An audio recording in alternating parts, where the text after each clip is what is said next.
তোমার হাতে বায়াত না। শপথ নিয়েছে ওরা উসমান হত্যার বদলা নেবে। আমি আল্লাহ হাত পেতে দিয়েছি, শপথটি আমার হাতে হোক। আমার একজন সাহাবীকে হত্যা করেছে, আমার হাতে হাত থেকে বায়াত নাও। ওদের কি আমরা প্রতিশোধ শুধু না, দাঁত ভাঙা জবাব দেব। পৃথিবীতে আমরা দেখছি আরব ভূখণ্ডে বলি, যেখানে বলি আমরা মনে করছি না যে এটা ইসলাম।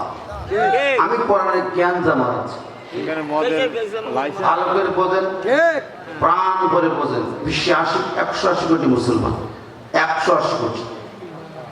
আরব বিশ্বের কতগুলো দেশ, লক্ষ লক্ষ মানুষ হজ উমরায় যাচ্ছে। রমজান আসছে, পৃথিবীর 1 কোটি মানুষ রমজানে উমরায়।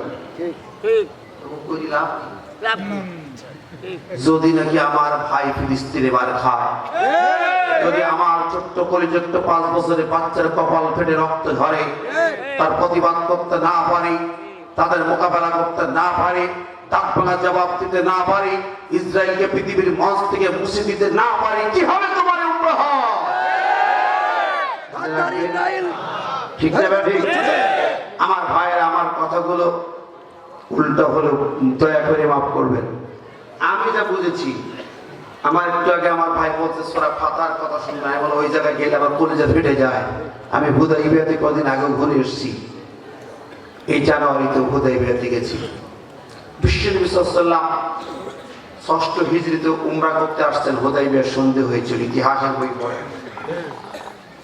হুদাইবিয়া মক্কা থেকে 30 কিলোমিটার মতো দূর মাত্র। সেখানে এসে নবীজি তাঁবু ফেললেন। ওসমানকে পাঠান, যাও মক্কাবাসীকে বলো আমি যুদ্ধ করতে আসিনি, আমি উমরা করতে এসেছি। 1400 সাহাবী সবাই উমরা ইহরাম করা, কাবা তওয়াফ করবো, উমরা করবো, চলে যাবো। কিন্তু ওরা তৃতীয় খলিফা ওসমান রাদিয়াল্লাহু তাআলা আনহুকে গ্রেফতার করলেন।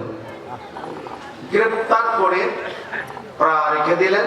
এর মধ্যে সংবাদ এলো নবীর কাছে যে ওরা ওসমানকে মেরেছেন, গ্রেফতার করে মেরে ফেলেছেন। নবী সংবাদ পেলেন যে আমার ওসমানকে মেরে ফেলেছে।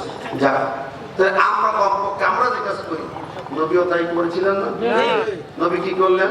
গায়বানা জানাজা বললেন না, হাসলে হয়ে গেল। আমরা তো তাই করি না। আর কি করলেন?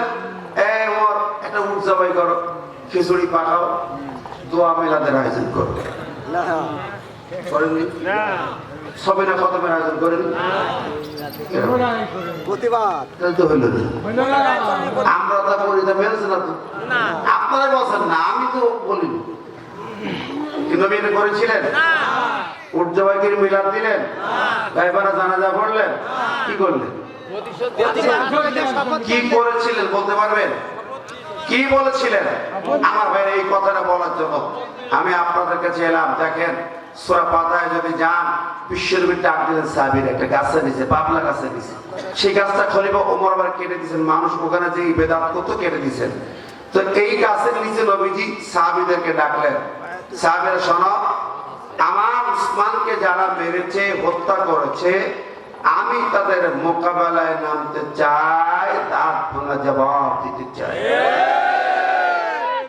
আমি নবী এই মুহূর্তে সিদ্ধান্ত নিয়েছি, ওদের মোকাবেলায় নামবো শুধু না, আমার হাতে তোমরা শপথ গ্রহণ করো যে ওদের মোকাবেলায় নামতে হবে, জবাব দিতে হবে। কি বলেন? ঠিক না বেটি? কথা বলেন। সাহাবীরা ওই জায়গায় নবীজির হাতে হাত রেখে বায়াত গ্রহণ করেছিলেন। সঠিক? আচ্ছা, এটা আপনারা জানেন তাই না?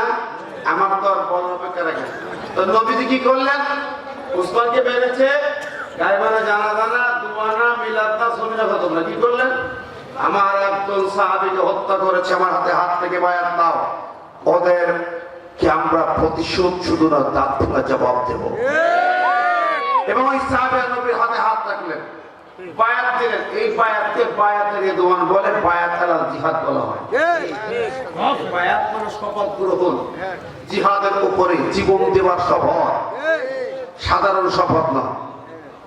সাহাবায়ে আজমাইন শপথ নিলেন।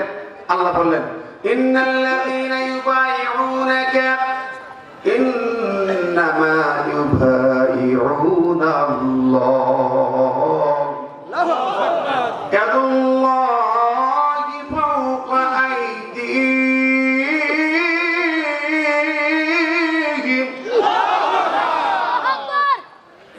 আল্লাহ বলেন ও নবী নিশ্চয়ই যারা তোমার হাতে হাত থেকে বায়াত নিল শপথ দিল ওরা তোমার হাতে নেয় নাই ইন্নামা ইউবাইউনাল্লাহ ওরা আল্লাহর কাছে বায়াত দিয়েছে। নবী রে ওই যে হাত তোমার কাছে রেখেছে ওই জায়গায় আল্লাহর হাত রেখে দেওয়া হয়েছে। সুবহানাল্লাহ আল্লাহর হাত তোমার হাতে বায়াত না। শপথ নিয়েছে ওরা উসমান হত্যার পথ নেবে। আমি আল্লাহ হাত পেতে দিয়েছি শপথে আমার হাতে হোক।